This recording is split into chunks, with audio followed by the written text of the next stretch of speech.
also that our trust in God has to reach another level. Some of us have been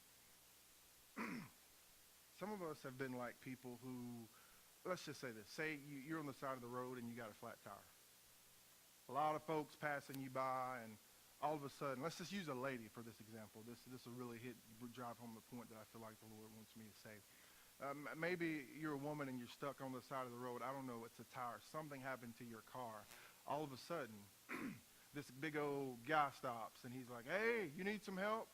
Well, you don't know anything about him, but because you're desperate, you're probably going to say, "Yeah." You're probably going to, let's just say it's nighttime. You're in the boonies. Now, some of y'all are like, "I don't care. I'll walk before I let somebody help me." But whatever. Just follow the story for a second.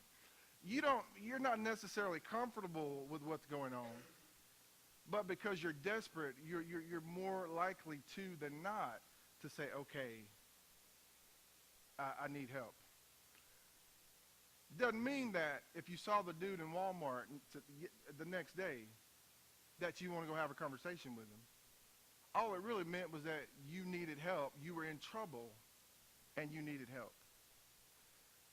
God says some of our relationship with him is just like that. When we need help, we're available and we're open to hear. We're open to receive. Some of us have gotten confused. We think that we have I'm going to just say this because I got the mic and I can. Some of us think that we have a good relationship with God just because we're open in our desperate moments. Doesn't necessarily mean if God wanted to come visit your house tomorrow when everything's cool that you're going to be open, that you're going to be available. See, it's hard to trust somebody that you're not comfortable with. It's like that with God. Have you ever prayed and you've kind of felt uncomfortable praying? Do you know sometimes the reason why we feel uncomfortable praying is because we're not comfortable talking to him?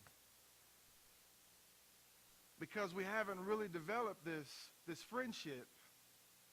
Does that make sense? Just about everybody in this room now, I feel comfortable. I can say everybody. I feel comfortable talking to. I'll tell y'all some stuff that I may not tell a lot of people. Well, it's because I'm comfortable talking to you. We've got a certain friendship.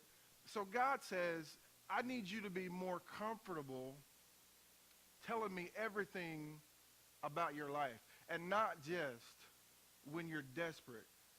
Everybody's desperate when everybody's open when they're desperate. Does that make sense? When you need something, of course, speak to me, talk to me, I'm listening. But if you saw Jesus in Walmart the next day, would you even recognize him? Or if he just whispered something in your ear the next day, would you even know it was him? So why do I say that? Literally about 9 days ago, I was praying, but it was something that I don't usually pray for. You know what? I don't even remember what it was. I just remember the moment. And I said, "God, why am I stumbling over my words, and why am I having a hard time saying this and talking to you about this?" God says, "Well, you don't talk to me about stuff like that." Does that make sense? So there's a lot of us, we've got to get comfortable talking to God about everything. Here's the deal. It's hard to trust someone that you're not comfortable with. See, when you get comfortable in your relationship with God, you trust him with everything. What does that mean?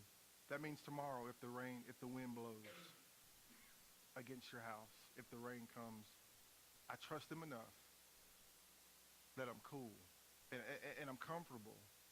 And I'm not freaked out because I trust him to deal with it, and I trust him to handle it because I can talk to him about it because I know I've developed a relationship with him. So our trust level, I don't know if that analogy made sense, but our trust level in God has to go. Now listen, notice a lot of what I'm talking about has nothing to do with your salvation. But I want you to know that it was for so much more.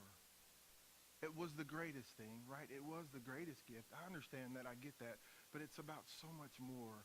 God desires to be everything to us, right? He desires to be all for us. He desires to be all for us. Amen? Does that make sense to you?